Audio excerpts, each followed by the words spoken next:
There's a lot we don't know about California's FAIR Plan, the insurance of last resort, which hasn't been that big of a deal for the last 50 or so years because the FAIR Plan was small and private insurers covered its debt. But now those of us without FAIR Plan insurance are on the hook. So suddenly, the FAIR Plan's secrets impact us all.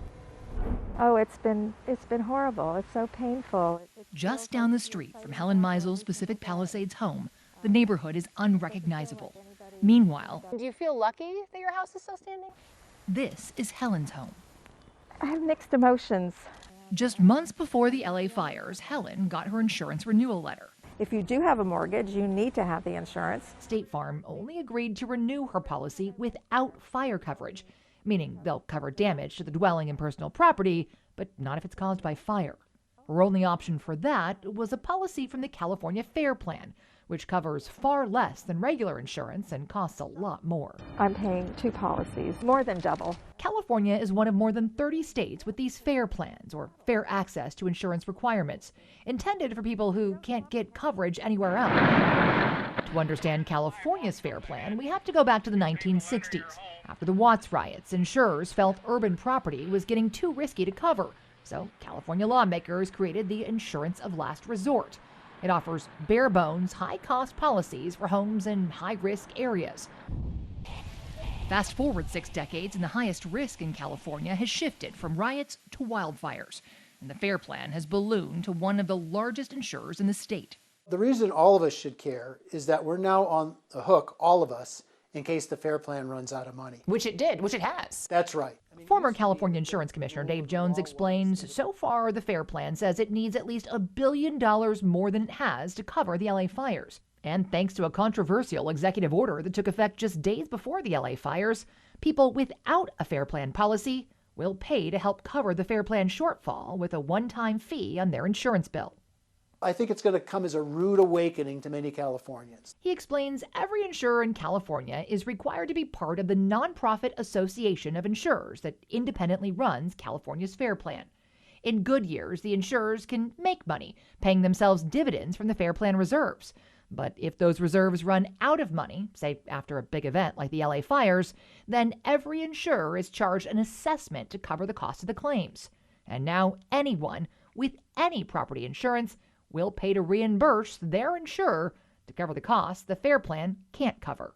So since we're all on the hook, we ought to be able to see what's in those financial statements. But we can't. The California FAIR Plan is the only insurer in the state that doesn't publicly disclose its financials. And unlike FAIR Plans in other states, its board meetings, minutes, audits, and reports are private. They won't even tell us who's on the FAIR Plan's 9-member governing board. And I'm a pretty well-known, insurance consumer advocate. People say to me, Amy, who's on the FAIR Plan governing board? Like, I can't find that information out. Like, it's not public. Amy Bach notes the FAIR Plan board is so secretive, she remembers a time when they wouldn't even let the chief deputy insurance commissioner sit in on a meeting.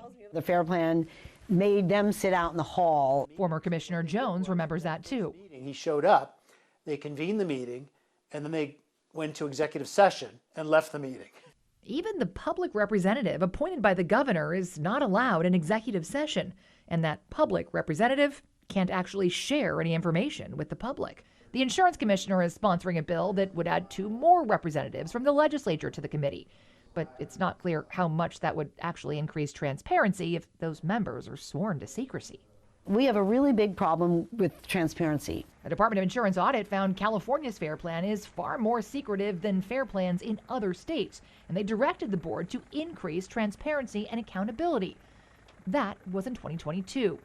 While the FAIR Plan does now post some point-in-time data and stats online, its board chooses what to disclose and when. What do you say to the argument that since we're all on the hook, we ought to be able to see those financial statements, we ought to be able to be privy to the executive board meetings? You can understand how someone would have that opinion, but that's not the law today. Rex Frazier represents the insurance industry. He explains the FAIR Plan is not a state agency.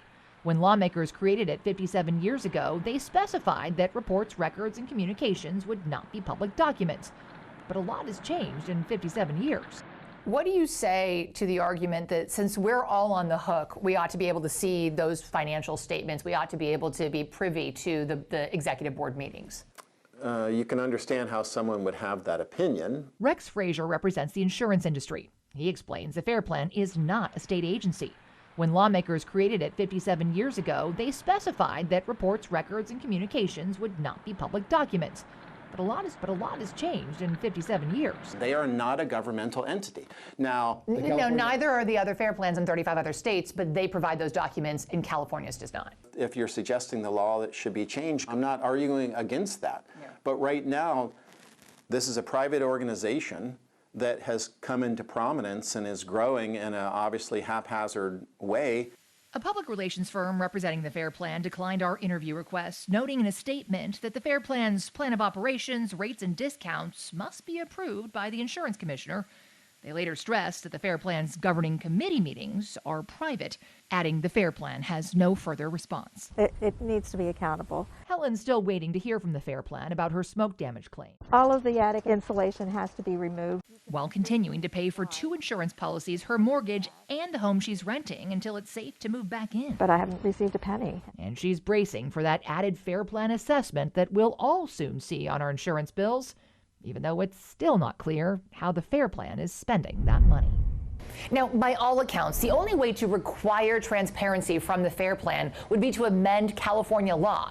We've sent our findings to both the Senate and Assembly insurance chairs, and we have an interview scheduled with the insurance commissioner. We'll keep you posted.